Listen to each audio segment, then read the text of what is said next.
My success is down to this blanket. I never had a lot of followers until this blanket came along. People will say to me, 1.5 million followers on TikTok, that is big. And I'm like, yeah, but... How long did you go from 9,000 to 800 and odd thousand? Oh, Tubi. Oh, no, you're in the bed. December, January, February, March, 4 months. Give over. Shabaz, what the hell? I know. That's insane. The trouble is I don't ever feel successful, which is so dumb. The maddest thing is I'm still a teacher, which shocks people because they're like, what do you mean you haven't quit your job for social media? I'm like, because we're in a day and age where we're so sick of overindulgence. I know complete poverty. I've seen kids that have next to nothing, and you're out there spending 50, 60,000 pounds on a little bag that you've got 4 others of. Tell me again how you spending your money on whatever you want, but why do you need to advertise that to the world? Worry is that I will become the social media machine. No, I'm not allowing you to tell me that you need to post this or you have to do that. Yeah. No, because I will post when I want. You're too flamboyant, you're too out there, you're too loud, you're too much of you. Who told you that? Oh God.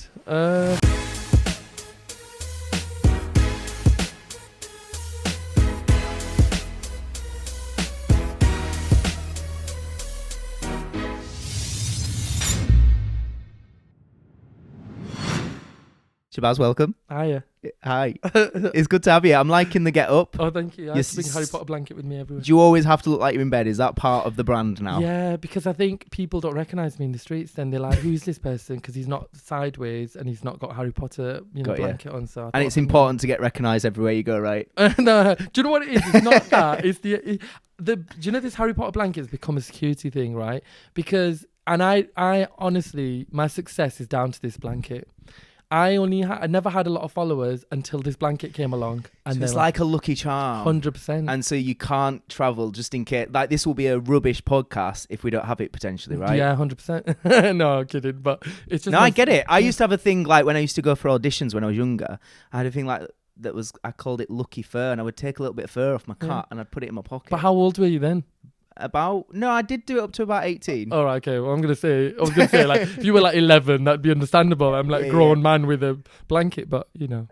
It works for you. It's definitely worked for you. Oh, thank And you. I think we should touch upon, obviously the social media and what's been working. And I know, I think an interesting place to start would be a conversation we had about a week or so ago where you very kindly shared a piece of my content. So thank you. There was welcome, not a problem. There was a clip from a podcast where I was saying, look, when somebody's doing something well and makes something look good, they've usually put a hell of a lot of work into it. And you shared that, and you said to me basically that it resonated. Talk to us about that. Do you know what? I came across it scrolling because I followed you after I'd spoken to you, and I came across it, and I don't know why I needed to hear that in that moment, because I genuinely think that people do assume that, he makes his content in bed, or just anything in life. Like, I'm a teacher. I work hard at what I've done. It never happened overnight. I make content. It hasn't happened overnight. Everything has been worked for. And I've been doing this social media thing a long time. People don't understand that 2015, 2013, whenever it was that I really started to make videos or put YouTube videos together. But this is the thing, innit? There's the whole overnight success thing. When you just take social media kind of surface level, it looks like everyone's living the best life. Everyone's got 1 million followers, and people don't appreciate. No. When they hear you say 2013, 15, they'll be like, really? Yeah. It's news to them, right? It has been like, I know TikTok's only recent because I only started posting on TikTok because it's new, but social media in itself is something that I've been making videos for a while, making videos for a long time. And I was never trying to be successful in social media, but at the same time, I was trying to reach a bigger audience. I was trying to, because you know what it is one thing I've always said is, since I was a kid, I always knew I was meant to be doing something great in the world, right? Whatever that form is. Where did that come from? I don't know. I think I've always just seen myself. Once I got past the stage of like feeling really, I wasn't very confident growing up. And then once I got to a point where I was like, do you know what? I need to own the fact that I'm brilliant. I don't know where that came from. One day I just probably woke up and thought, do you know what? I need to own it. And that confidence is fake it till you make it. So I started telling myself, you're brilliant, you're brilliant, brilliant. And that's the only way I could get through. Go into a room and just don't worry about it. I've always struggled with that. Like, you know, when you go into a room where you don't know people, everybody has that anxiety, don't they? They're like, oh my God. Whereas I go in, I'm thinking, right, don't worry about it. You're brilliant. Go in that room and show everyone how brilliant you are. That's me trying to tell myself I am. And I think it just became a habit. It became part of who I was. But you had to learn that, right? You had to. 100%. It's not, and I think that's an important thing to hone in on. Is a lot of people look at people, especially like you on social media, and go, "Oh, maybe they're just born like confident and born talented and all this kind of thing." And I think it's interesting that you say you actually wasn't confident. Do you know, like, what were the contributing factors to the lack of confidence? Was there anything when you was younger that you struggled with? No, do you know what? I don't think it's. I think it's me. I think I've always been my own worst critic or my own worst enemy. Like, I feel like anytime I do something, I criticize myself more than other people do. So like, I'll look at myself and always think I don't look good enough. I'm successful on social media or successful in whatever you want to say. But even then I call successful because I don't. You got to do the inverted. Yeah, because I've always got. My friends say it to me all the time, you've always got an excuse for success. So you've always got an excuse for you doing something good. And I don't think I'll fully ever get there. I don't think I'll fully ever be, but like I said, I've always faked it. So growing up, I think I just told myself, you need to start feeling good about yourself. But I don't even know where. I don't even know. I can't tell you why I felt that way. But I mean, I was bullied in high school, so there is that. And I think people always told me I wasn't good enough, or I wasn't gonna amount to anything or whatever. And I think that's always stuck. But why did they bully you? do you know what? I've always been flamboyant or different, or like I was always I come from a small town in Blackburn, and people are very different. Like a lot of people talk very similarly. I spoke better than a lot of people. I just was interested in different things. You know, back in them days, I loved reading. I loved Harry Potter. I loved, you wouldn't be able to tell, would you? I was just different. And regardless of what your reasons for why I was different, I just was. And you know what kids are like in high school? Yeah. They don't like difference. That's a target. And that's it. So because people were so negative towards me, I always had that in my mind that's what it was. Yeah. And then I had to sort of grow up and go, be funny, because then if I was funny, people were laughing with me together, and then they weren't bullying me. Yeah, that comedy then turned. Did you, when you say being funny, was it laughing at yourself sometimes as well? So it's almost like you can't say anything bad because I've already said it. And that's it. That self-deprecating thing, that idea of I will poke fun at myself, and then people will laugh at it. You can't bully me because if we're both taking the mick out of me, then there's no bullying there, is there? You've taken the power from them. Yes, and that's what it was. And that turned into, actually, people enjoy the comedy. And I think I just became the funny guy. And now there's loads of people out there that enjoy the funny guy. So being the funny guy has been amazing. What's the consequence / the reason I stumbled there is because consequence / cost to being the funny guy? Is there a downside to always being the funny guy? I think people don't necessarily see beyond the funny guy. Like, I think I'm an intelligent person, you know what I mean? I've lived a life. I've had loads of experiences. I've had loads of jobs. I've met loads of people. I think people just think, like, now the reaction thing. So I'm in bed making reaction content. Everyone's like, oh, he's just making reaction content. Well, no, there's a lot more humor and there's a lot more intelligence behind the humor. That's why doing a podcast is so good, because it allows people to see that actually, you know what? He's not just that comedian or that funny guy. When I'm in a group of friends, I'm always the funny one. They're always like that until I meet someone one-to-one and they're like, my God, there's so many layers to you. Like, you are deep. You're a deep human being. And I'm like, yeah, I know, because I'm not a clown all the time. Like, do you feel a pressure to be a clown when you're in a group? No, do you know what? It just comes naturally to me. I'll be honest with you. I just think I love making people laugh. I love making people enjoy themselves, and I love seeing people smile. It's such a crazy thing because it sounds such a cliche, but I love making people.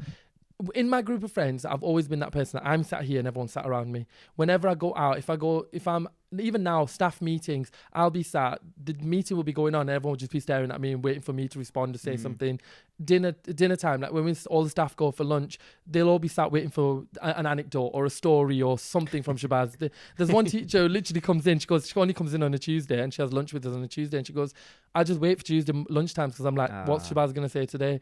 And that, I enjoy that. Where does that come from? I've heard it said that, you know, a lot of comedians, if you want to understand why they became a comedian, it's often because there was some, in their childhood, maybe a family member or something like that that was unhappy and they felt a responsibility to make them happy. Is there anything like that for you where you look back and think that's where this need to make people happy came from? I don't know. That's a really interesting question. I think it was for myself. I think seeing other people laugh made me happy. Right. So it was more making. I think I spent a lot of my childhood. My high school years were miserable. A lot of my teenage years were miserable as well. I think I was just miserable in myself. But making people laugh was the joy that I got. Right. So then that became a habit to make myself feel better. So anytime I'm upset, I know making other people smile makes me feel better. So you know what I mean? Why was you miserable? Just, do you know what? I think I always apologized for being myself. So being loud, being like, honestly, people used to say to me, people always dobbed me down for being the comedian or the clown or loud or outspoken or whatever. There was always a reason for them to have a criticism. So I think I criticize myself for it. And then there's aspects of it where I'm like, growing up now, I'm like, why did you even bother? Like, why did you care? Why did you care that this person who you no longer speak to is 20 years on, I don't see those people again. Why did you care about them? But we do, don't we? You do, yeah. I say this to high school. This is why one of the reasons I became a teacher was so then I can be the voice for those kids in school now to say to them, like, in 10 years' time, these people that you're worried about, you're not going to see them. You're going to see them in the petrol station. They're going to turn around and say to you, oh, yeah, do you remember that? They're not going to remember. You're not going to remember all of this. Just leave it out. But they remember the cool teacher they had, though, right? Well, yeah, well, I hope so. But yeah, do you know what I mean? Like, I spent so much time worrying about other people. Honestly, I don't look back at when I look back at old pictures, people always say to me, you look back at it with such sadness. But it's not because I'm sad about what I was feeling at the time. I'm sad about the fact that I wasted so much of my life, I feel, worrying about other people and other people's opinion of me. That's what makes me sad, is the fact that I wish I'd just gone. I wish this person here could go back to high school. Oh my God, I would have changed the face of the world. Like I say that with such confidence because I would have done so much more with the world. I would have done so much more in life because I know had I had this mentality that you are amazing, you're going to be brilliant, you're going to make millions of people laugh. I know I would have changed the way I would have acted throughout my life, throughout adulthood and teenagehood, you know what I mean? I think that's something I resonate with, that idea that, like, for me, when I look back, I'm quite similar, but for me, it's more being comfortable in that moment. Yeah. I think I was always so ambitious, and it's always like, I'm not happy because I'm not where I want to be yet. And if I could go back, it's a similar thing, but it's like, just like what you can say now is, look, in a few years' time, you're going to make millions of people laugh. Yeah. Chill out, like, enjoy the moment, 100%. Be present. Is that something you've had, of like a need to always be improving and ambition and sort of wanting to be successful? Do you know what? I'm ambitious in the sense that I always want to do. I'm not ambitious in the sense that I want to make loads of money or want to be rich or whatever. My ambition for me is when I feel that I'm successful. The trouble is I don't ever feel successful, which is so dumb, but I don't ever feel successful. So even now, people will say to me, 1.5 million followers on TikTok, that is big. And I'm like, yeah, but why do you do that? I don't know. Honestly, Matt, I can't explain to you why I still do it. So I think when I started on TikTok, there was a lot of people that was like, when I started growing, everyone was like, oh yeah, you're doing well. And there was comments, but I never believed them. I'm going to tell you now, hundreds of comments, I'd never believe them. Why? Do you think they all lied? Oh yeah, well yeah, they're all lying. I can convince myself that 1.5 million people are not getting it. They're just making it up, right? These people are just following me for the sake of following me. And I believe that because one person said it. One person said, oh, these people didn't follow you because you're on the algorithm all the time. Fine, fair enough. It's down to algorithm. It's down to TikTok pushing videos out. It's down to, you making snappy content. It's not down to your success. Yeah. When I moved over to Instagram, so December of 2022, I moved over and had 9,000 followers. And I moved over my content. As of now, I think as of recording, 895,000 followers. I had to tell myself, look, get over it now, mate. You cannot keep doing this. It's a fluke. I had to convince myself. Something. We can admit it now. Yeah, mate. I can't sit there and go, do you know what? It's just a fluke. Well, no, it can't happen on two. A fluke can happen on one platform. How long did you go from 9,000 to 800 odd thousand? Well, it's March now, so December, January, February, March, 4 months. Shabaz, what the hell? I know, and that's insane. I'm telling you, it's Do you know what? One thing that's really interesting is December 2021. So just before 2022 started, I was on 6,000 followers, and I was on around 100k on Instagram, TikTok. And I put out a thing saying I want to hit 10k on Instagram by the end of the year. I thought, well, 100,000 followers on TikTok, surely some of that can come over. 4,000 followers won't be that hard to get, will it? Right. And there was somebody who messaged me. Hate comments don't ever get to me. This person really got to me because they said to me, you will never do it. You'll never hit 10k because your content is just a fluke. It's most of the kids watching you, the kids that you teach are watching you. Right. Your content isn't great, blah, blah, blah. And this is that person said to me. And do you know what bothered me more about that comment was it was my own insecurity that they were voicing. Yeah. That's why it bothered me. It was not because what they said was true. It's because that's what I said to myself. They just voiced it. Well, a year later, I still hadn't hit the 10k. So it was December. I was on 9k and I thought, oh, I'm nearly hit 10. Or maybe I'll get it by the end of the year. Right? Maybe by the end of 2022, I'll finally get my 10k on Instagram. Well, yeah, it just turned into 150k to 200 to 300. Do you know what was the catalyst to that, huge growth in such a short space of time? I'm going to say the algorithm. No, I don't know. No, you're not allowed that answer. No. Do you know what? Honestly, I think I started to believe in my own content. Wow. That's it. I think 2021, after I filmed the TV show that I was on, I came out of it and I started making content. I thought, let me just start making content because the more viewers I have, the more people watch the show. I wanted the show to be a success. This was a circle. So I started making content. But do you know what I started doing was I started following trending sounds, popular videos, dances, crazes and all the stuff that... So you started really looking for it. Yeah. What makes it go big? Yeah, what makes you successful. Yeah. Didn't really do much. Okay. Yes, people started following. This was 2021. Yeah. When by the end of 2021, I thought, forget that. I'm just going to do me. Make whatever I'm interested in. Yeah. If it happens, it happens. If it doesn't, it doesn't. So you went back to just being a bit more authentic, maybe? Yeah, just like I honestly, I used to watch TikTok in bed all the time because this was a lockdown era, wasn't it? Like, what else did we do? Go for a walk and have our half an hour walk, go eat out to help out or whatever it was, and then you know what I mean. Watch people dancing and stuff on TikTok. So I thought, well, I'll just sit and watch people, and then I started making my own content. But I think when I started believing in my own content is when it started to do more. Take us through that journey then. What started off this whole, and in particular the I'm Rich, You're Poor kind of series that you did? Where did all this come from? So I used to make reaction videos. Just like I used to react to really disgusting videos. That's what my USP used to be. People used to tag me in like all sorts of stuff, like all manner of like people puking or eating weird foods, and I just used to click duet and react to it as I would. So I'd have my face would always be the shock face because that's usually what your face looks like. You're like appalled. Yeah. And then I noticed a trend on social media which used to irritate me was that we always see how successful people are, how well they're doing in the world. I mean, that's what Instagram is, which is why I never did Instagram, because for me, I was having a laugh. I didn't care what I looked like. I'm in bed wearing a nudie. Instagram was never my platform. I hated it. I was like, Instagram is literally a bunch of Love Islanders. Yeah, all looking perfect. All good looking, all doing their thing, selling what they have and showing off about how rich they are. They've all got a teeth whitening discount. That's it. You know what I mean? Swipe like up. eyelashes and do all this. I was like, do you know, for me, that's not my USP. Yeah.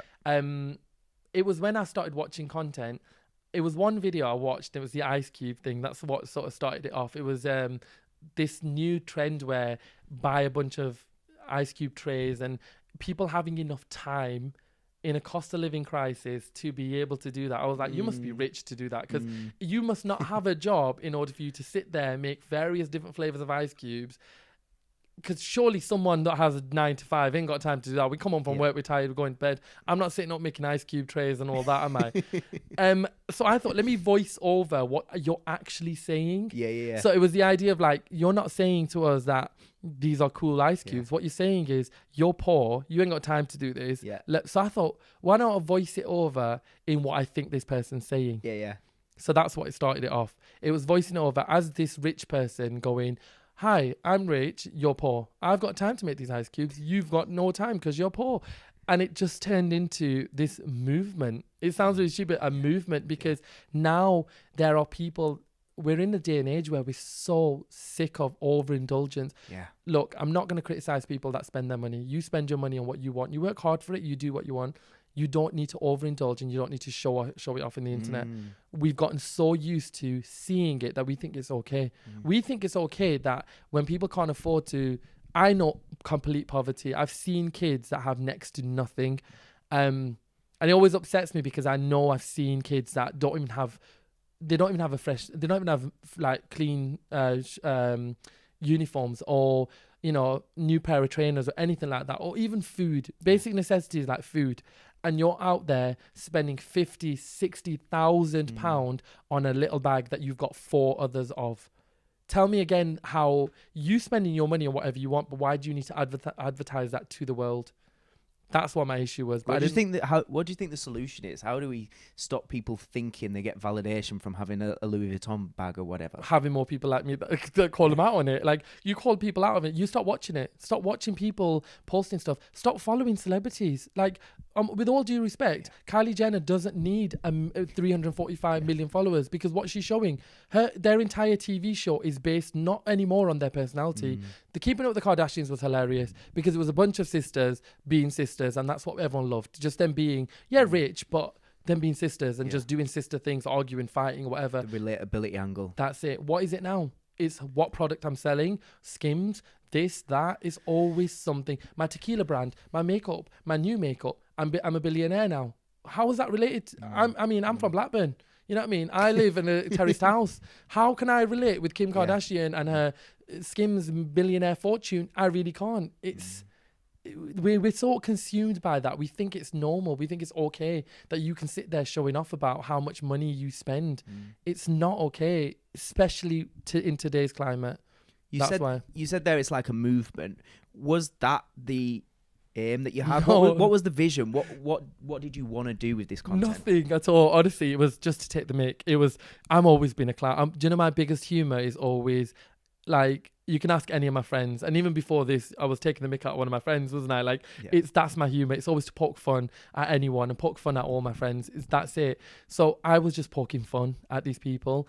It just so happened that so many people resonated with it, which is why the growth is so big. And the reason it's grown so fast on Instagram is because that's all Instagram is. So when you're scrolling on your reels, you've got, look at my handbags, look at my holidays, look how fit I am, look how beautiful I am. And then me coming along going, this is so stupid. So who cares about how fit you are? Who cares? And that's why. Because people are exhausted with seeing everyone saying their life's amazing. And it just isn't reality. And I think there is now more than ever, I can feel and see from content, there is a movement now where vulnerability, authenticity, and like you say, calling people out on that sort of BS, that's what people need now. It's more than a want. It's what we need.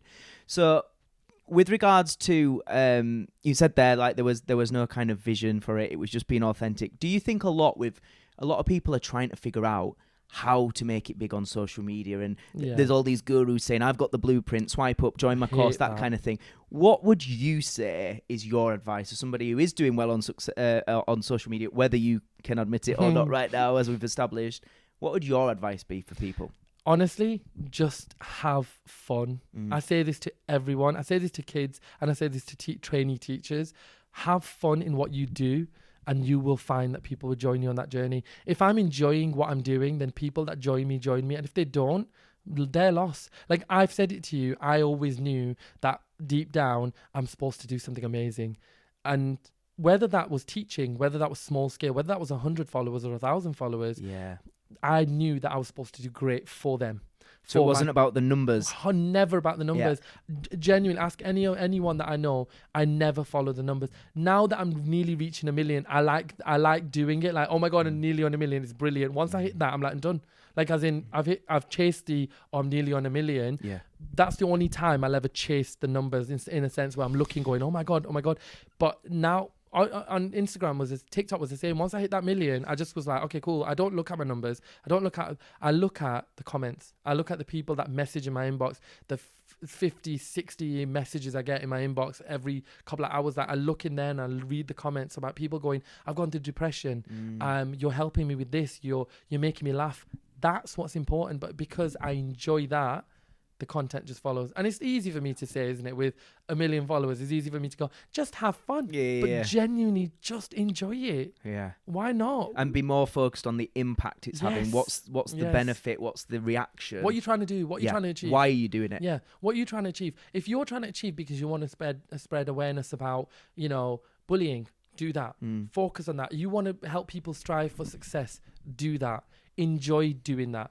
Don't sit there thinking... enjoy it. Don't do it because you think it's the trending 100%. thing that is going to... I actually did a post about this recently and it got quite a bit of interest about... I feel like it's following on from what we were just saying, but this whole era of just if somebody looks beautiful and fit, and obviously there's lots of people that have built huge followings off, like we've said, the Love Island style look.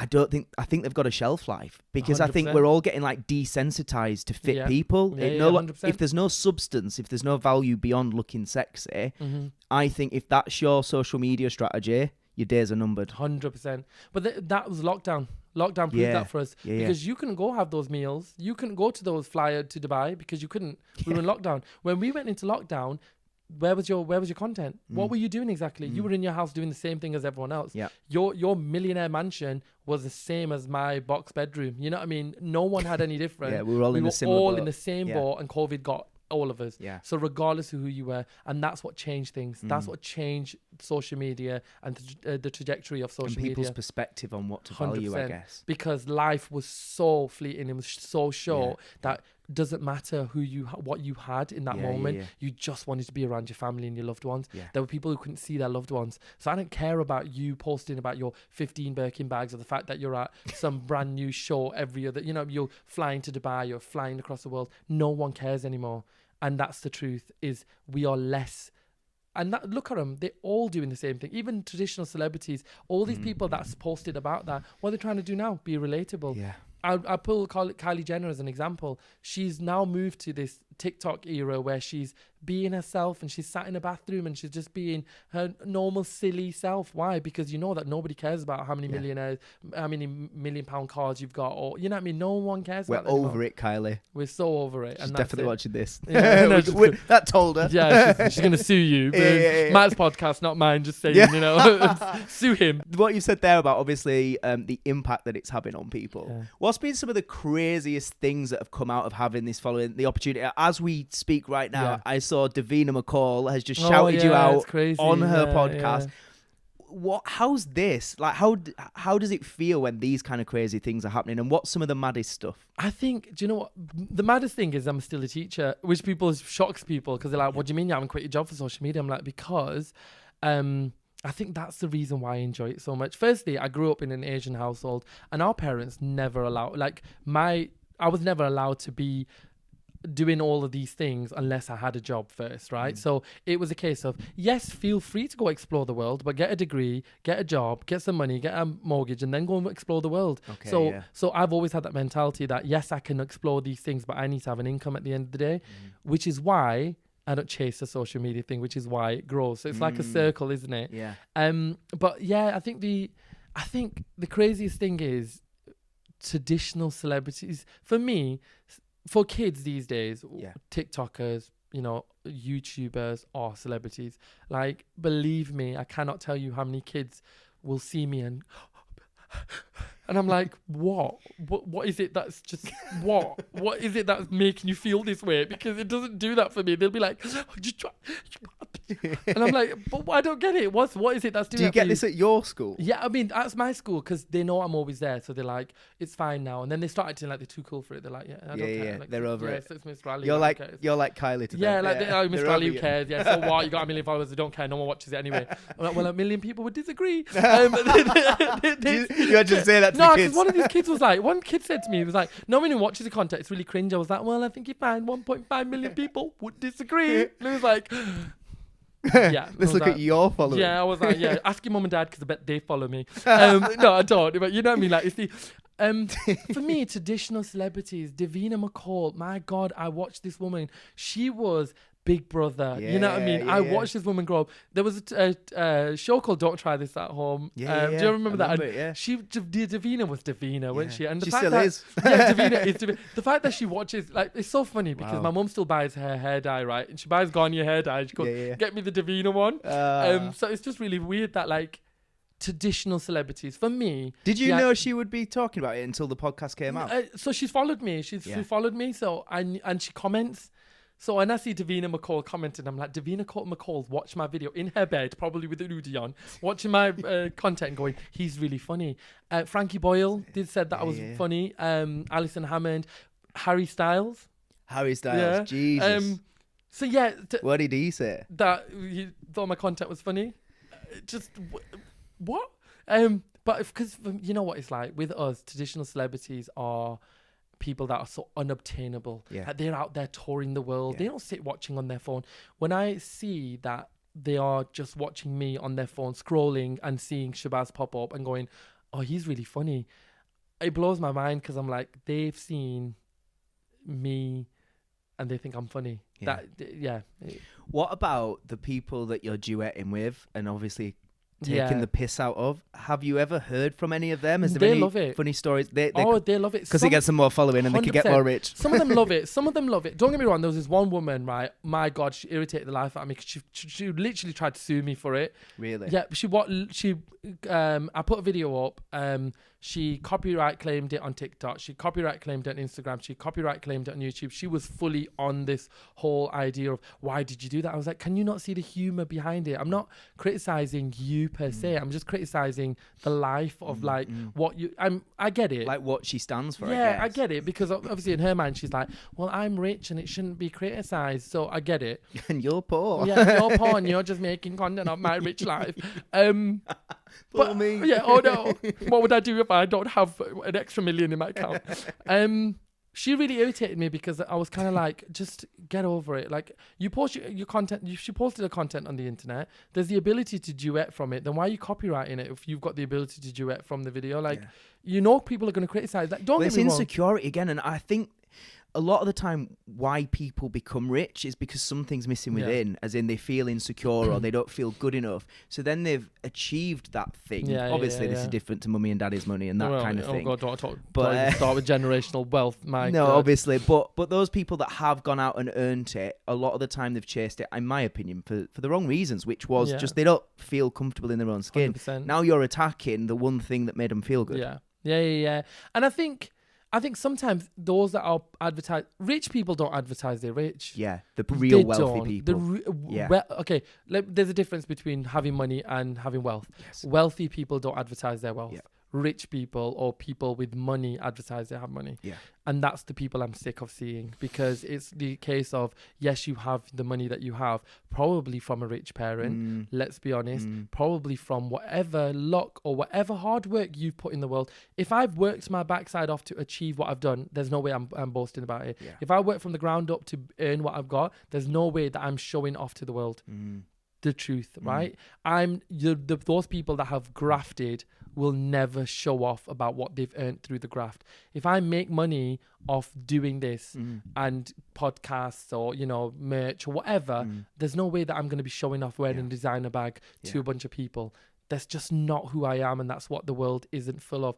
Those people that are showing off are not they just have money for whatever reason. They got money. They didn't work hard for it. That's the way I see it. I enjoyed the videos I watched recently of the guy that has like a 10-hour morning routine. Who's the guy who actually like irons his bed? Is that?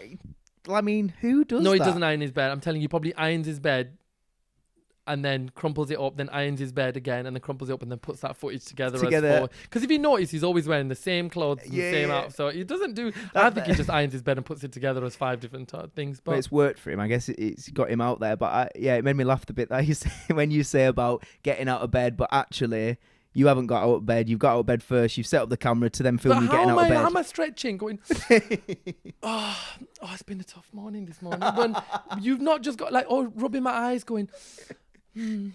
I sit on the end of the bed and contemplate life for about 45 minutes, right? That's what you really need to show. Don't show me stretching, getting out of bed. Nobody wakes up like that. I get out of bed, I'm like, I sit there for 20 minutes going, oh, do I want to get out of bed? Do I not?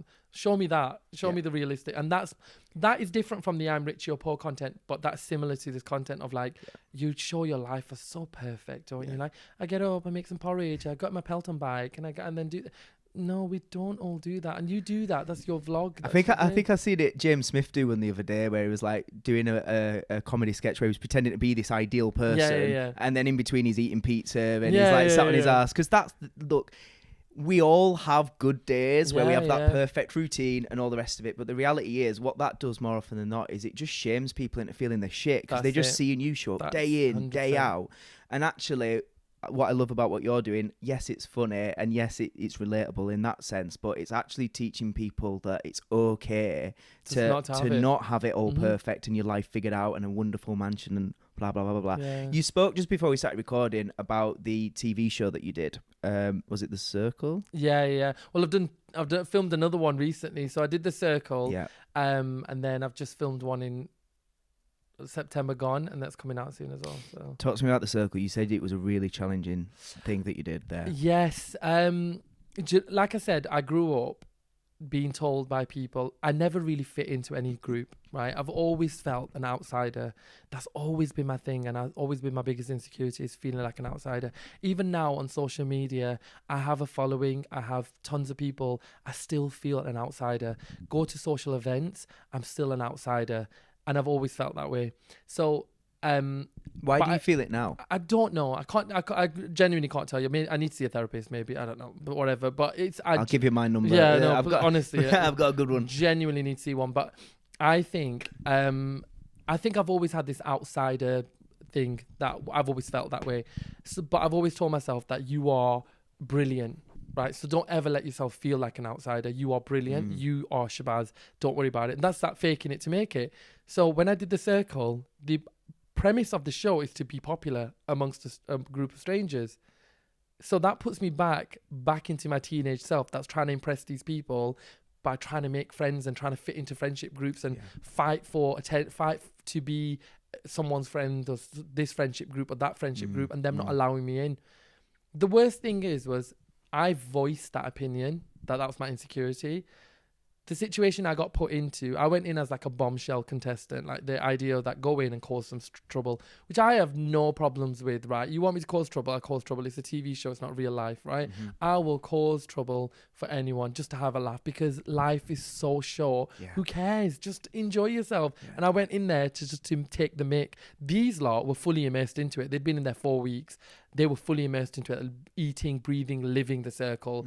Whereas me, I went in and I was just like, yeah, let's just cause havoc, let's just cause mischief. But there was already an established group of friends. Now imagine, I've already got this outsider feeling. I had to beg for their attention, because that's what the show is, to be popular. That it took all that hard work, that I put into myself to be great, to be confident Shabaz. It took me back. The second thing was I was pretending to be another character. So I became, it was so crazy, because this sounds really surreal. I started to feel for this 22-year-old girl who didn't exist. So I was like, why are they leaving this 22-year-old out? I was defending this girl who wasn't me, who was me. How dumb is that? It was me, but I was like, why are these grown adults leaving this young girl out? Because she was the youngest in there. They were all grown adults. Why are these grown adults leaving this young girl out? Because it was me that they were leaving out, but to them, it was a girl. And now I was defending her, but also defending my 15-year-old self. But that's why it's such a blag, because my brain was all over the place, because I just went back to being that 15-year-old Shabaz who didn't have friends and didn't have confidence. And I hated that feeling. And it took so much time getting out of it, that putting myself back into it. It took me so much time once I came out of The Circle to get back to being who I am again. That's why it was really, really difficult. It was really difficult to live that and go through it. And I think everybody felt the same way. Everybody in the show felt the same way about it, was that and there was support, don't get me wrong. You know, Channel 4 did the most. There was so much support out there.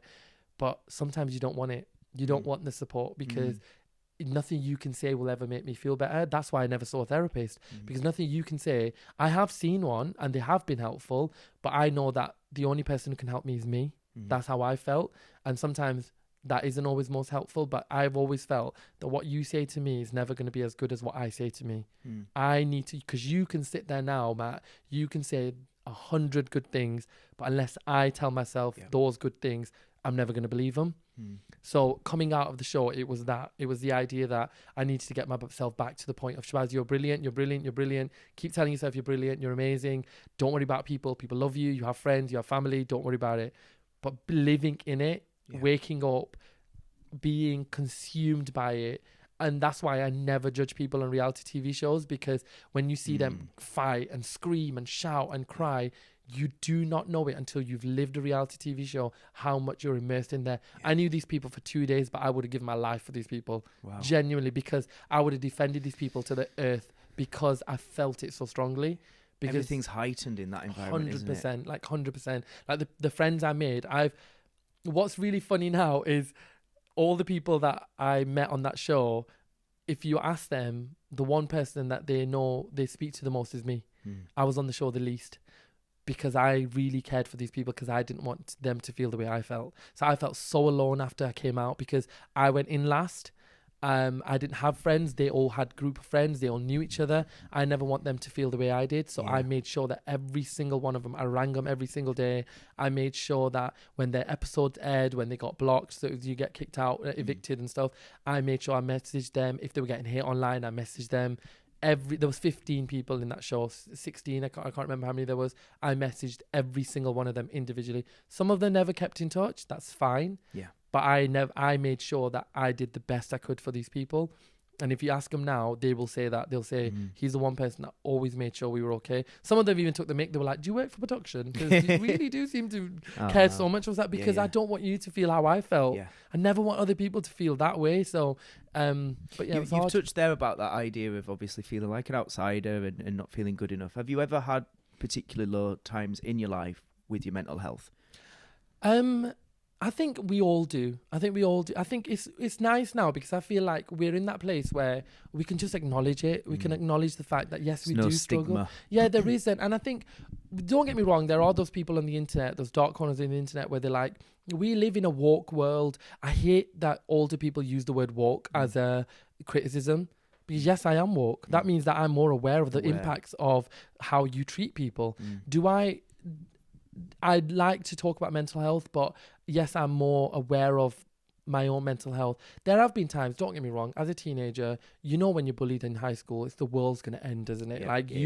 You don't have friends in high school, that means that you're never going to achieve anything in life. You're not going to go out on a job. You're never going to get married. You're not going to do anything. That's how I felt. When my friends fell out with me, or when people started leaving me out of groups and bullied me, I felt like the world was the worst place. We're hardwired for that, though, because it's like an animalistic, tribal thing, isn't it? You don't, like, as in back in cavemen days or whatever, you would get killed if you weren't part of the tribe, right? If you was out on your own. So it's I think that's an important thing to say, is it's normal to feel that, but it's really also important to not let it completely consume you. Yeah, 100%. And I think it's that idea that you can just be alone. You can be on your own. You can be. I love it. I love being on my own. I don't. I get to a point where I'm like, I'm all talked out and I just need to sit in a dark room I don't. and just chill. And I think that can be healthy though, right? Yeah, totally. Like, don't get me wrong, there are days, I give myself a migraine. Some days I do need to stay quiet. Like, honestly, there's so much happening up here all the time. Which again, I think I need to see somebody about. But I genuinely think there's times where I just like,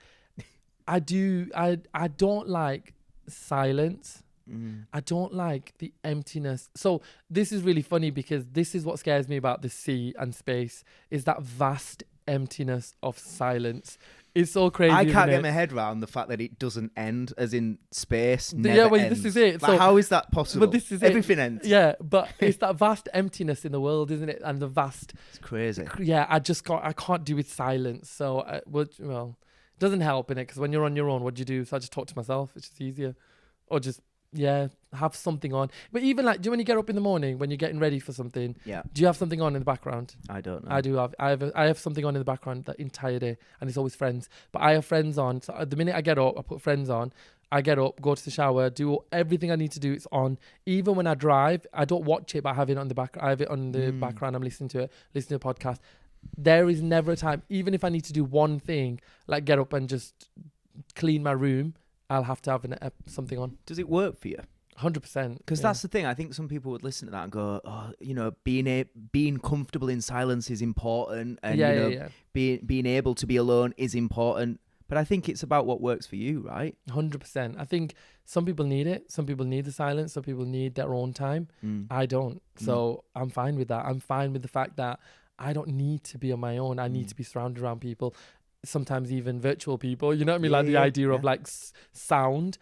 But then it's really weird because when you go to bed, some people need sound to go to bed. I need the opposite. I need absolute silence. So and I can't understand. I went traveling with my friend and she had headphones in to go to sleep. She'd watch a show to go to sleep, and I'm like, what? How? Yeah. What? I can't listen to anything. Yeah. I need absolute silence when I go to bed. So there is that, isn't it? So it's interesting. I want to talk about the balancing between being a teacher and having this social media life. Talk to me about the realities of that, and also how does it feel? Because we know that for social media to work, you've got to be consistent and keep innovating and creating quality content. But then also you've got the pressure of being the best teacher that you can be. And it's kind of like, I imagine 2 full-time jobs at the same time. How do you manage that? It is hard work. I think it was easier. As when the numbers weren't so big. 100% it was easier. When less the numbers, expectations, 100%. Less pressure, right? I think I will always just do what's right by me. And I've always said that. So if I don't want to post because I have marketing to do, I will not post because I have marketing to do. Whether you unfollow me because of that, then unfollow me. As I know it sounds like I'm being unappreciative. Totally appreciate all the people that are following me, but you need to understand that I have a life as well. Like, I do love my job. I love teaching. But at the same time, I need to do what's right for me. So as a teacher, we don't always get given that opportunity. And social media, I do have that opportunity. As a teacher, they don't give us the opportunity. You need to get that marking in next week. It needs to be done. There's no opportunity to relax. Social media, I post videos because I want to post videos because I want you to be entertained. But you don't own me. I don't work for... This is why I never want to be part of a management or a company that have this expectation that you need to post today, tomorrow. It is hard to juggle them. I think at the moment, just because I was trying to get to that 1 million, which, I don't know when this will air, but maybe I'm on 1 million. You've probably hit it. Yeah, we're good. I don't know. Maybe. Let's just manifest it out there. Yeah, put that energy in the universe. But I think I have been putting a bit more effort into it, making sure I put a video up every single day, make sure there's loads of content. But I was ill for the couple of days, and honestly, I made myself more ill because I was putting pressure on myself, going, why? But then I'm not going to put content, or what do people? And I thought to myself, and then that can stifle your creativity in itself, right? And I had that day. It's so true, because I called it writer's block. I had a moment where I was filming and I was just like, this is just so boring. You're not even entertaining. And then I sent it to one of my friends and they're like, oh my God, that's so funny. I was like, oh, what is it with me then? Maybe it's just me. I'm not feeling it. And one of my friends said, you don't look right in one of your videos. They're like, you look tired. And I was like, because I am. So I know when to take a break, but I need to remind myself just to take a break. Is that one of the best ways when you get that kind of quote unquote writer's block where you are feeling not as creative? Would you say that the important thing to do then is just take a step back and forget about it altogether? Go do something that you outside of that. Go do something you enjoy doing. If it's a walk, if it's a run, if it's, go out for food, go do something else. Go enjoy your actual life and then come back to your job. Because if social media is your job, then treat it like a job. Everybody has a break with their jobs. So go and do that break then. And don't worry about people unfollowing you, because that's what we're so pressured by. We're so pressured by numbers and followers that we're so scared that what if a video doesn't get 1 million views? What if a video doesn't get... Well, who cares if it doesn't? Because it doesn't matter if 10 people watched it or 1,000 people watched it. No, because as long as people enjoyed it. I think it's good though at your stage with this that you can still appreciate it like that, because I can imagine for a lot of people it is more fun at the beginning and it is just doing things that they love, but once they do reach a certain level, that's where it can start to become real pressure. And it's interesting what you said there about not getting a manager and things like that. Is that a route you'll just never go down? Don't get me wrong, I have a management at the moment, but that is just for them to be able to facilitate anything that needs to be done. They're not saying we need to do this. I will never honestly allow anyone to tell me that you must, especially when it comes to social media. No, I'm not allowing you to tell me that you need to post this or you have to do that. Yeah. No, because I will post when I want, and you know what I mean. I'd have to have that control over my life. I have to be able to the stuff that I decided to do because I enjoyed it. I have to be able to control my own enjoyment. Otherwise, it's not enjoyment. Then I've just literally done another job. But because that's what it is in teaching. So we were discussing this earlier. I love teaching. I hate being a teacher. I love the idea of going in there, inspiring children, making sure that they have the best time ever and the best experience in school ever that I never got a chance to have, making sure that they enjoy the subject. Yeah. But I hate paperwork, marking, books, parents, even all the other stuff, meetings, but after meetings about things that you are going to read off a PowerPoint that you could send me later.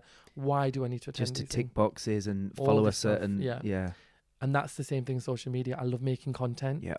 I hate telling you my analytics, sending you my numbers, advertisements, this. I don't want to do that. It's not what I want to do. But teaching, you have to do that. There's in no most choice. jobs, you have to do that. As a doctor, you have to do these things. On social media, I don't have to do that. What's the vision for the future then? Do you see, with all those restrictions and certain ways of being with teaching, do you see that as being part of the future? Or is there another way of teaching and helping people? The problem is at some point, like at this moment in time, I thought to take a break from teaching just to see what the social media thing is. I think because I have an income, a steady income, I'm relaxed with it. I'm like, yeah, I'll do this.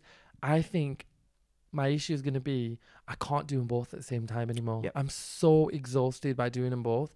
But the fact is, one of them is going to suffer. Yeah. So teaching, I'll never let suffer because I've got real human beings at the end of it that need me to give them an education, and that's what my priority is always going to be. So I will do that first because I get it that a lot of people do rely on me on social media for their own comfort and joy and to get them out of depression. But at the same time, I have young people who are the rest of their future might depend on what I'm doing for them. Yeah. That's more important to There's me. a different level of weight to it. And it needs to be done. And that's something that's important. But once I take a break from that, I feel, so August, my contract runs out.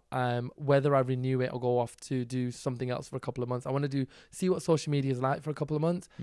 My worry is that I will become the social media machine. My worry is that I will start chasing numbers. I'm going to need someone just to be like, Shabaz, remember what you said. Yeah. You do not chase numbers. But then there will be a part of me, because I still do. I do it now. As much as I live my life, I don't look at other people. I do it now because what upsets me is that I work hard on social media. Like we said it, didn't we? I'm not going to pretend I don't work hard on social media. Yeah. And I did for a while. I spent so much time going, do you know, I sit in bed, I just make relaxed content. I just sit in my bed and make videos. It is still effort. It's still a lot of work. Still work, regardless of whether you say it's just in bed. Still work, still editing and putting it together. Albeit I'm not a doctor. I'm not, curing cancer, but I am still doing some level of work. Even people that are on social media, they're still doing work. And there's a criticism, isn't there, that, what do? You just make videos all day. But that's still work. Fair enough. But there's also part of that is the reason why you've got so big. I think a lot of people, they give it a try on social media. They realise it is work. It's not just easy, I just make TikTok videos and so on. And go, no, this has got to be consistently high quality, got to be edited right. So I think the results come as a result of that's because you are putting in bloody hard work over the years. And that's what that hard work is. What I was going to say was the fact is, at some point, I might just find that I'm spending so much time chasing numbers that I'm not enjoying the content anymore. And I'm scared of that. I'm scared. Like now, like I said, I'm doing my work, and then there's people that are doing less than I'll have less of a following, less of a whatever, less of an interaction. So I love how many people interact with my videos. I love that. I love the comments. I love the shares, the stories, the mentions, the inbox messages, all of that.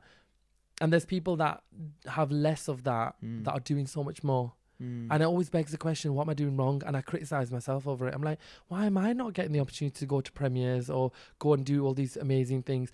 Why? I've seen people go to 4 different premieres in a week, and why am I not doing that?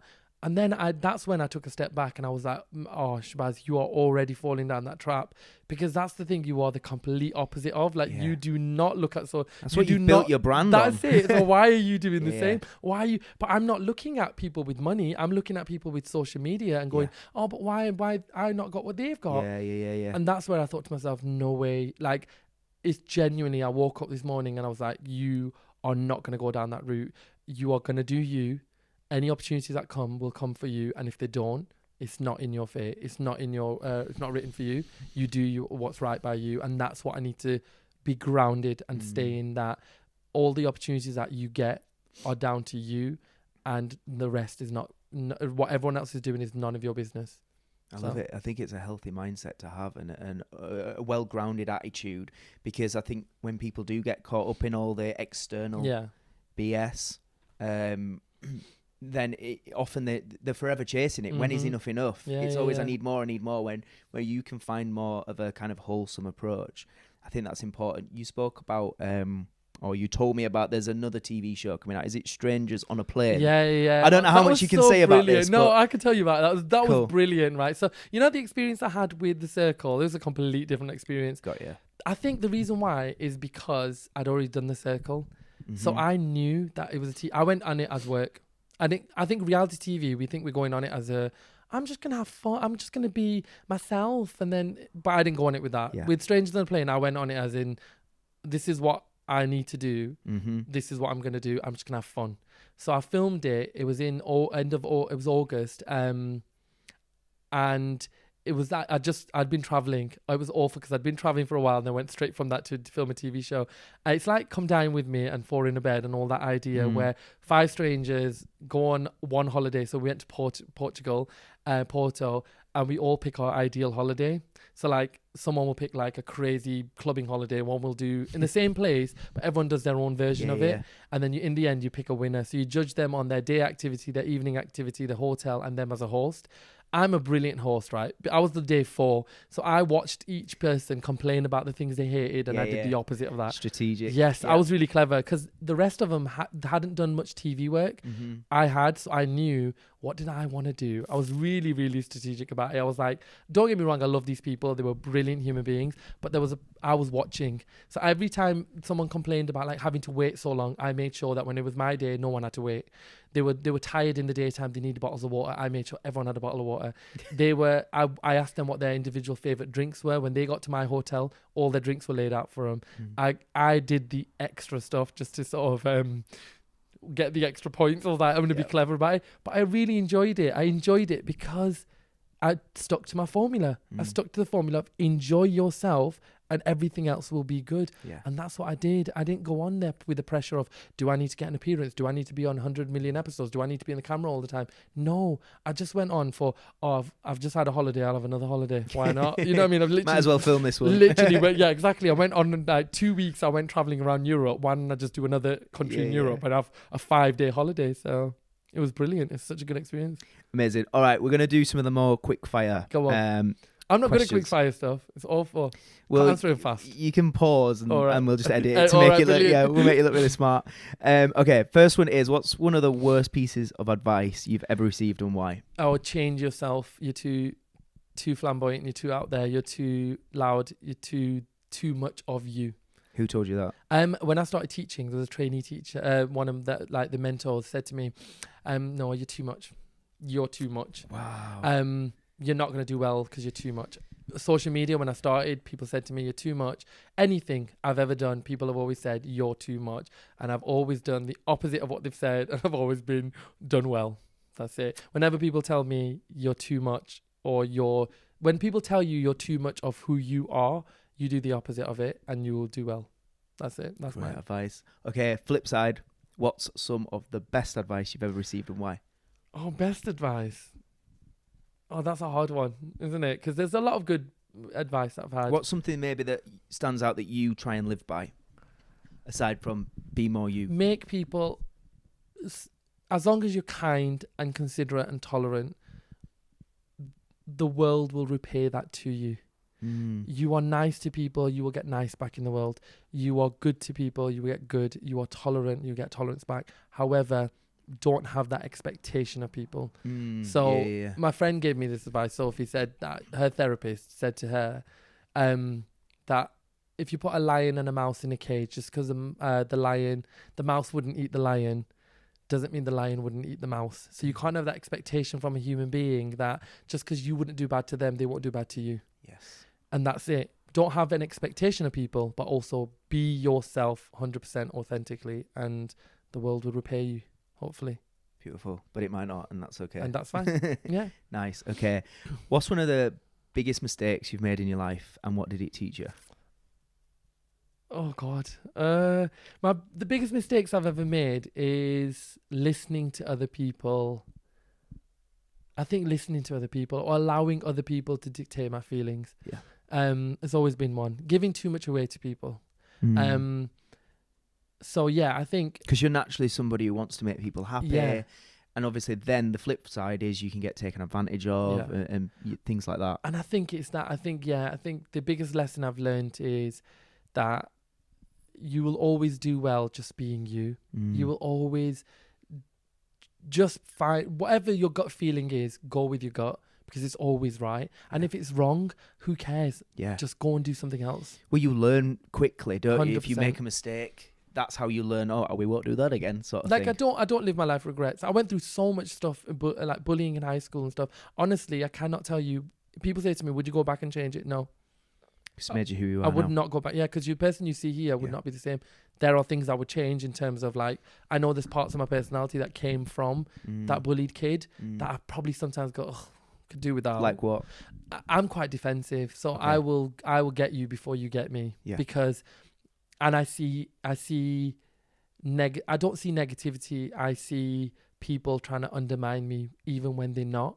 Sometimes. Okay. And I think that's where I've always struggled, is where Because it's a defense mechanism, 100%, right? I'm defensive all the time. Okay. So if I see somebody that I think is trying to attack me, I will go 100 miles per hour, all guns blazing on them, when they weren't trying to do that. They weren't necessarily doing that.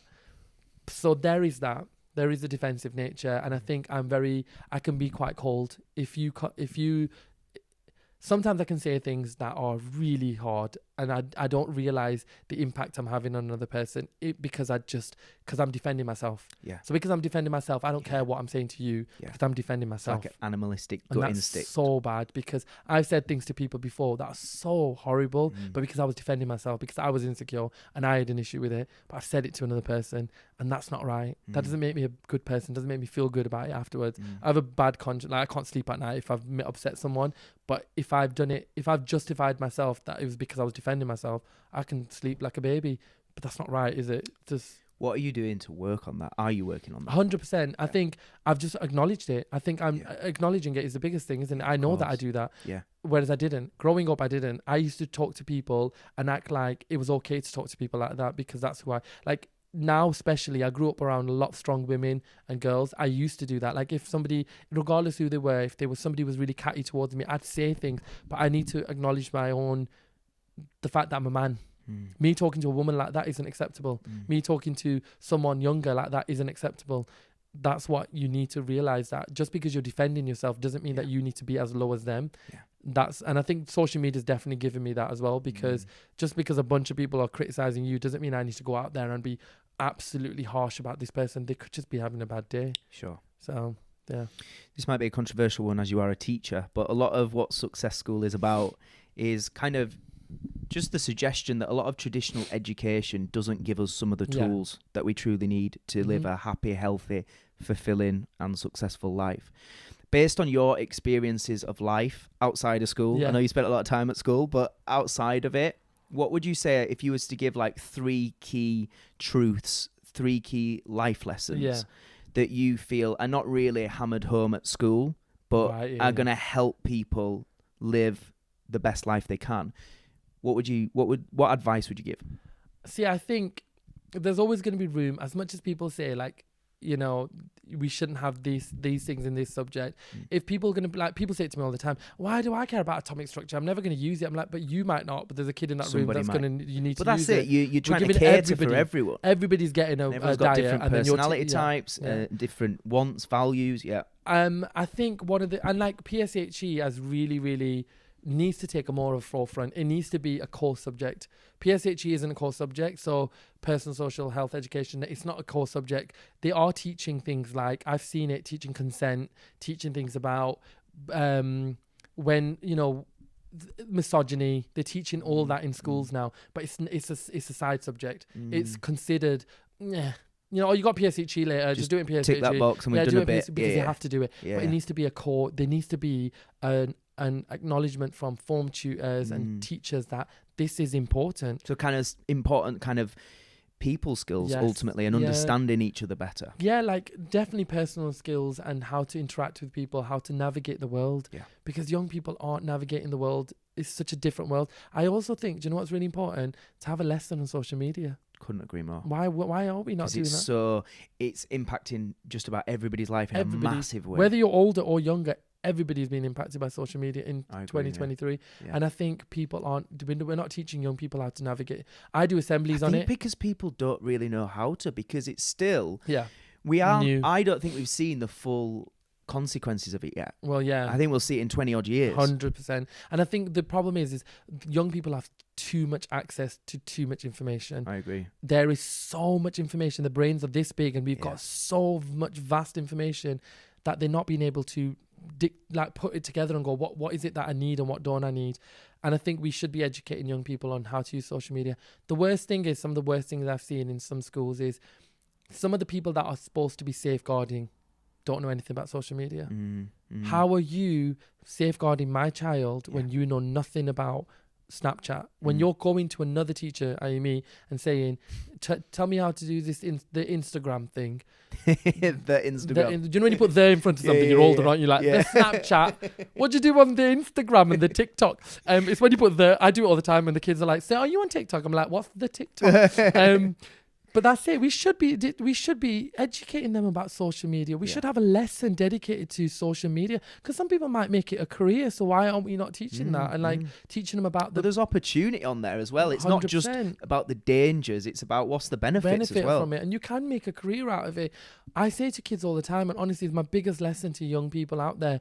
Please remember that if you're talented and you have a talent, use it. So many of them. I say, like, there was a kid that I came across a couple of years ago, and he used to play the most beautiful piano. And when I say to you, you would not expect this kid. This kid was like jock type, you know, played football, but he used to play the most beautiful piano. And traditionally, that was not his, like, the football playing at lunchtime, you know, those, like, always on the all-weather pitch, and you're like, my God, can you, you know, always messing around in lessons, but played the most beautiful piano. And I said to him, my God, the fact that you play this so beautifully, like, you made me cry how wonderfully you play.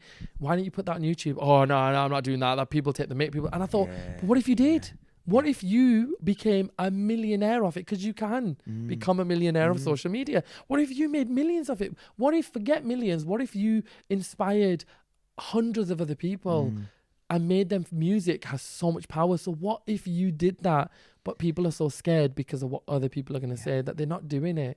There's this one girl that used to do makeup, and I used to have to make her wipe her makeup up every day because she was coming with full, you know, like her fully done up, like 16 different colours or whatever. But I used to say to her, I was like, Amy, my God, it's so beautiful. Like this work is a work of art, because she was an artist. 12, 13, 14 years old, a work of art. Like, she'd have it blended so beautifully. I was like, it's just so well done. And then you were like, but take it off. But he's a wipe, take it off, right? Yeah, like, brilliant, but he's a wipe, not today. But I just said to her, why don't you do that on YouTube? Why don't you do that on TikTok? Why are you not doing that? No, everyone take the mic and that. Embarrassing, How do we encourage people to believe in themselves enough to not worry? Hard, though. I mean, come on. I don't believe in myself, so how am I supposed to tell other people? But I don't know. I think I do tell people. I tell the kids. I think I can give the advice. I just can't take it myself. So I think that's what it is. I think they need to work on being able to take the advice, because I think a lot of people in the world are like that. We're all givers. Like, we'll all be like, oh, do you know what? Do this and do that. We all give unsolicited advice. All love giving advice, but we don't, like, receiving it. I think again, it's quite a British thing, isn't Yeah, it? It's yeah, like 100%. embarrassing to be complimented. Well, yeah, I mean, you tell somebody, "Oh, I love your top," and they're like, "Oh, it's only £1.99." I Yeah, go for Primark. It's like, you know, we just don't want to hear it, do we? We don't want to hear. We just don't want. Yeah, so I think we do need to teach young people. I do want to encourage young people just to do social media, and I think me doing it and being a teacher is why I carry on being a teacher, because I can go into schools and be like, well, you know, I still teach and I do social media. Like, I can do That's both. a huge thing as well. Being able, I think a lot of people don't aspire to do great things because it's not within their reach. Yeah. There's nobody around them that's done it. Yeah. And I think that's amazing that you're in there saying, listen, guys, like I've done this. You can too. Even like from the Asian community, like one of the things is there's never been a lot of support from the Asian community. And I think that's not because, you know, they're haters or anything like that. It's because we're constantly told within our own environment that this isn't for you. Yeah. This social media isn't for us. Yeah. Because what's for us is engineer, doctor, and all that. The traditional careers. Social media is, with all due respect for white people, it is. That's media. You'd look at actors; they're all white. You know, yes, there are a lot more actors. We're in 2023, but growing up, I was told, like, my mum wouldn't even let me go Hogwarts, right? Because she was like, "Which Asian person do you see at Hogwarts apart from those two Asian girls?" And they only came later in the movies. But at first, there was only a bunch of white kids in Hogwarts. She was like, "What Hogwarts are you going to? You ain't getting no Hogwarts." So like, go to a proper school. You know what I mean? Like, in that idea of, you know, do your traditional route. Your traditional route is get a degree, do all that. So we don't have that. So what the problem is we're getting into the mindset that the reason when we see other people, when we see our own in a medium like social media doing well, we're like, well, hold on, why are you doing that? Which is why a lot of Asian people don't do it, because we get so much criticism. So I get so many criticism from my own. And it's so sad because my own people, like my own community, will criticize me more than anyone else because they're like, well, no, you shouldn't be doing that, because we were told by not only our parents but society that you don't do well on this media. It's meant with good intention, right? Is it's trying to protect you? Yes, but then at the same time, they're putting people off. Like actors, if you do well as an actor, oh, he isn't a good actor, no, he's awful, because they're trying to say, well, no, because actors should only be of one race, because we were told that, and then we're told, oh, there's too many of them now we're in this woke culture where there's too many of us on. Look at social media, you can't see our own anymore. You just see a bunch of coloured people. That's what I've heard people say to me. Like, even people have written on my comment section saying, oh, isn't it funny, an Indian person with a British accent? I'm like, I'm not Indian. Secondly, I didn't realise that we all have different accents. Like, I have a northern accent. That blows their mind. They're like, what do you mean? Why don't you talk like this, like with an accent? Because we don't all talk like that. We all talk differently. You know what I mean? So it's a crazy, crazy world. I'm fighting a lot of battles. Yeah, and I think it's because of people like you fighting them that change comes, right? And it's just that unfortunately change sometimes takes time. Yeah. People don't want to hear it. People don't want to change. So until they don't want to, you just got to keep fighting the good fight. I'm not making content because I'm of a certain race, of a certain background, of a certain thing. I am making content to make all walks of life, every single human being happy. Sometimes even pets. You know what I mean? It is what it is. Make people Have you had happy. feedback from pets? Yeah, it's weird, isn't it? Like, I had this woman who says that my dog just sits there watching your videos, and I'm like, brilliant. That's absolutely brilliant. Or even like nursery, like baby kids. Yeah. There's a video that this woman, and he's laughing along just to my voice. Every time it goes off, he wants it again and again. So it's just making human beings laugh, isn't it? Or people laugh, or life laugh. Yeah. Plants, you know, don't know what I'm doing with plants. We could put a plant up and just talk nicely to a plant and make it grow. That's it. My mind went sexual. I don't know why. No, what can we do with a plant? Yeah. No, we won't go there. Talk now. I mean, the reason I say that is because when I became a teacher, my head teacher said something to me, and he was like, if you have two plants and you constantly say negative things to the plant, they did this experiment. I've heard this. Yeah, so they did an experiment where if you constantly talk negatively to this plant and then you constantly praise this other plant, believe it or not, scientifically that plant will do better than the other one. That's the power of words, right? And the energy. And that's it. we're putting out. So that's what I'm trying to say is be nice You're to making the everyone. plants pretty happy. You're I watering am. them I'm up. just being nice, but well, I hope I am. You know what I mean? I mean, there's some rich plant out there that is not happy with what I'm saying. Yeah, or yeah. you know what I mean? Yeah, they're Some definitely really the rich plants that are expensive one happy. that's like, We need to oh, get some- criticizing me. We need to get some researchers to get a load of plants and get them to consume your content, and then we'll see the science. We'll see where we're at. Shabaz, this has been brilliant. Thank you you for having me. so much for your time, honestly. And I think just hearing somebody that is so humble, that is doing so well, it's refreshing. It's lovely to hear. Just before we finish, if anybody doesn't already know where to find you, I'm pretty sure they have. There's more likely to be people that know you than know me that are listening to this right now. But if they don't, how do they find you? Shabaz Says. So I'm literally Shabaz Says on everything. So TikTok, YouTube, Instagram. Forgot that one. That's the main one. The fake one. Yeah. I'm on Shabaz Says on everything. So. And when does the TV show come out? The Strangers on the Plane? It's like April time. I'm not too sure because I keep moving the dates around, but it'll be on my social media when it does air. Be on Channel 4. So yeah, it'll be fun to see. Fantastic. But yeah. Yeah, I look forward to watching it. Final question before we finish. Shabaz, what is your definition of success? Oh God. My definition of success is, I don't know, because I don't know if I'm successful. I think definition of success is being happy in whatever you do. I know it sounds cliched, isn't it? But just enjoying what you do is your success. Because people think success is money, you know, having materialistic things. But being successful could you just being a mum. Being successful could you just being, you know, happy or living your best life, walking down the street. That can be your success. You know what I mean? So successful is being happy in what you do. And that's what I'd say successful. I'm happy in what I do. That's why I'm successful, not because I have the followers. So yeah. Brilliant. Thank you so much. Not a problem. Thank you for having me.